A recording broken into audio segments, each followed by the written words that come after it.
Mr. Evans, you're fired. What? Why? Even if you ask why, it's a decision that's been made. With just 1 year left until retirement. One day, a young manager was transferred to the department I belonged to. One day, the manager called me in and suddenly announced my dismissal. They wouldn't tell me the reason. Feeling at a loss and having no choice but to accept the dismissal, I told my wife about it. And the next day, when I went to pick up my belongings at the company, the office was in an uproar. My name is James Evans. I'm just a mediocre employee at a securities firm. I switched to this firm when I was 30. And for 29 years since then, I've worked tirelessly for the company. I had just 1 more year until retirement. Evans, about this handover. Let's see, is it about the clients here? Yes. I've taken over from you, but I was wondering how best to handle it. It's best to have thorough discussions with these clients. Since it's not small-scale transactions but large ones, they're also cautious. If we can address their concerns in our meetings, we can smoothly carry out the transactions. I see, I understand. Thank you very much. With retirement approaching, I was handing over my responsibilities to my subordinates. With just 1 year left, the system was in place for me to focus on internal work, and I was finally relieved to have completed a phase of work. One day, there was a person transferred to our department from a different city. When I saw the person escorted by the branch manager, it was a young employee. I thought, a new recruit transferred at this time. That's rare, and as the employee who had just been transferred was introduced by the branch manager. We have a new department manager transferred to our department this time. His name is Tom Green. Let's have him introduce himself. I have been transferred to this department and appointed as the manager. I'm Tom Green. I'm still young, but I'll do my best to lead everyone like my father, who leads this company. Everyone, I'm counting on you. Hearing the surname Green, I remembered the existence of the president's son. He was indeed the president's son. As the president's son, I understood that he had obtained the exceptional position of manager at the young age of 25. This document is hard to read. Who made this document? Yes, it was me, but why is this document formatted like this? Can't it be made more readable? This document has been decided to be created in this format from before, so I've been creating it like that. Ha! Even if it's been like that before, can't it be revised? If it's hard for me to read, I think it would be even harder for my father, who is the president. Are you going to present something like this to the president? I'm terribly sorry. Besides, if I were to become the president and presented with such a document, I would lose interest. Please create documents that catch my eye as well. He often brought up his father in conversation. Because of that new manager, he's the president's son, but he's got a bit of an overbearing attitude, doesn't he? He just tosses work to us and then acts like he doesn't know anything. The other day, I made the document exactly as he asked, but he still complained. It's hard to speak up because whenever you do, he brings up his father. He was disliked by those around him. In fact, I also noticed several occasions where the manager mentioned his father during conversations. I tried not to pay much attention to it, knowing I only had 1 more year until retirement. Evans, can I have a word with you? Yes, what is it? It's not ideal to talk on the floor, so shall we talk in the small conference room? Understood. One day, after finishing my lunch break, I returned to my desk to resume work, But I was immediately called in by the manager. I was suddenly summoned to the small conference room individually, wondering if I had done something wrong. Is it about the client I recently started a new deal with? Or is it about trouble with my previous responsibilities? Or is it something more important? I couldn't guess what the call was about. Did I do something wrong? Or is it about something else? No, it's just about something else. Since I couldn't get any more information from the manager then, in the small conference room, I headed to the conference room, pondering various things in my head. And then the manager and I entered the conference room. Well, please sit down for now. Yes. We don't have much time, so I'll get straight to the point. Evans, you're fired. I was shocked by the sudden dismissal and involuntarily stumbled for words. While the manager across from me was handing me a dismissal notice and talking, I couldn't remember the details as I was surprised and trying to recall if I had done something.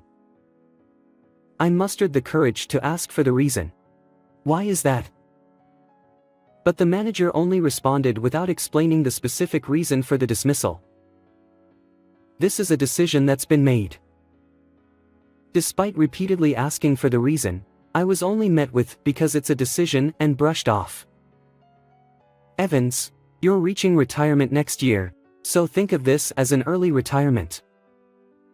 But I still have one more year, you know. Physically, I'm still fine for another year, and I can still work like everyone else. I've heard that the handover is already done.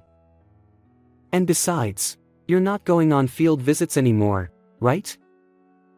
You're at an age where it's tough on your body, isn't it? But that's... Well, anyway, being fired is a decision that's been made. Leave the rest to us young folks. But I'm in trouble. For me too. Evans. Do you know who I am? If I wanted to, I could even tell the president about this. My decision is akin to the president's decision. With that, the manager left the room. Left behind, I didn't know what to do and felt vague about it. And then, afterward, I had no choice but to head home without understanding anything. What should I tell my wife? If I suddenly say something like this, I might just make her worry unnecessarily. But I have to say it. On the way home, I became increasingly weighed down by the thought of what to explain to my wife when I got back, afraid I might cause her undue worry. I'm home. Welcome back. Dinner is already prepared. Oh, I'll change and be right there. Returning home with heavy steps, I decided to tell my wife about being laid off during dinner.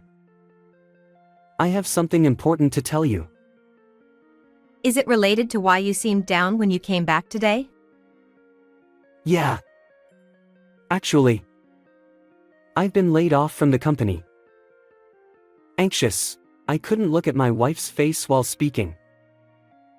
I wondered how much I would disappoint her, and with unease, I kept my head down. But to my surprise, her response was astonishing. I'm happy. You finally quit the company.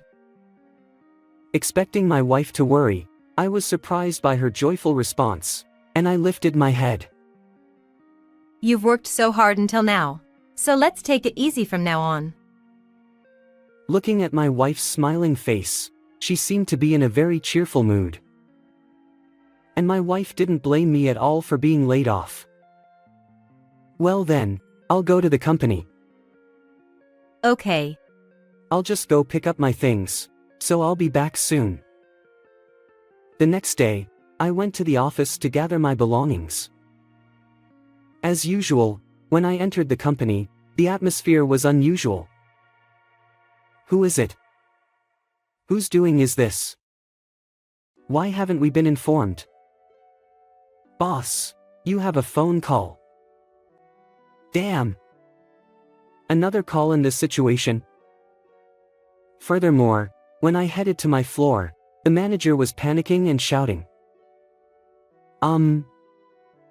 Was there something this morning? The manager seems flustered, but what's going on? Oh, I just heard about it, too. It seems like one after another, our major clients are canceling contracts. And we don't know the reason. When I asked my colleague about the reason for the commotion in the office, it seemed that today, the cancellation of major clients' contracts had occurred one after another. And so, each major client's account manager had been constantly contacting those clients, and the manager had been frustrated since morning without knowing the cause. By midday, the situation had not improved, but rather, the number of contracts terminated had increased compared to the morning, and the manager's face had turned pale.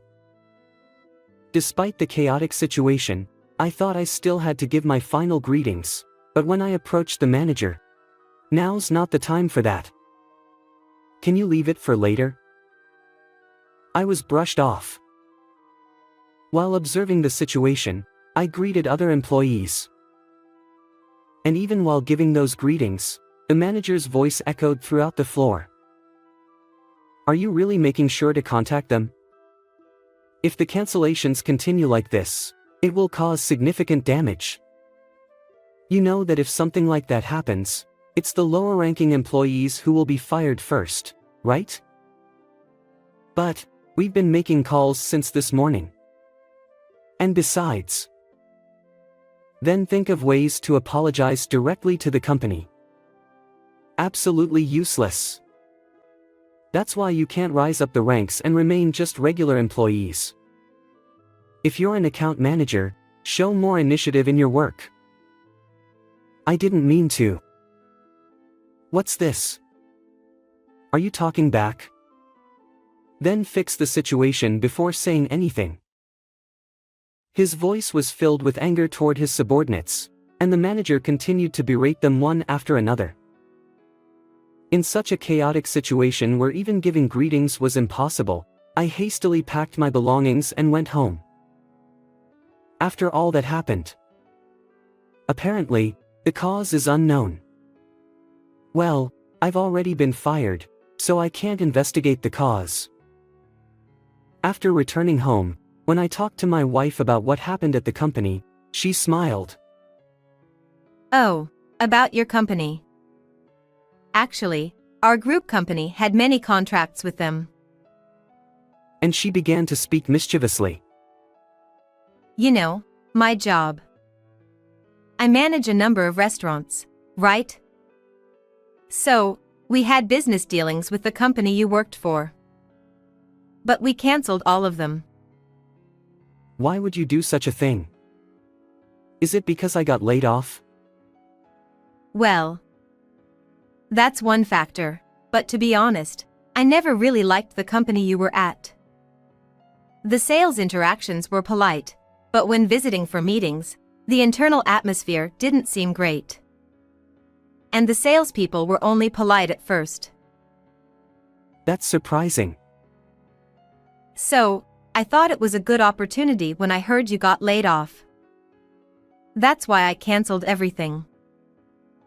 Actually, my wife is the chairperson of a major holdings company that owns numerous restaurants.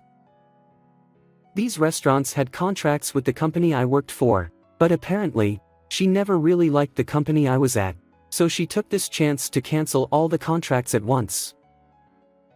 I couldn't hide my surprise, but honestly, I felt a bit relieved. Being forced to retire due to layoffs might not be ideal, but let's take it easy from now on. Yeah. It's a bit early, but let's relax. Exactly. You've worked hard all this time. Besides, I want to spend time with you, so I'll step down from the chairperson position.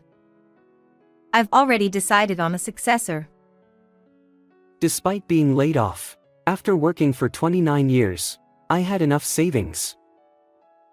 And apparently, my wife decided to pass on the chairperson position to a successor after my retirement. We entered into an early retirement life and started to spend our days leisurely.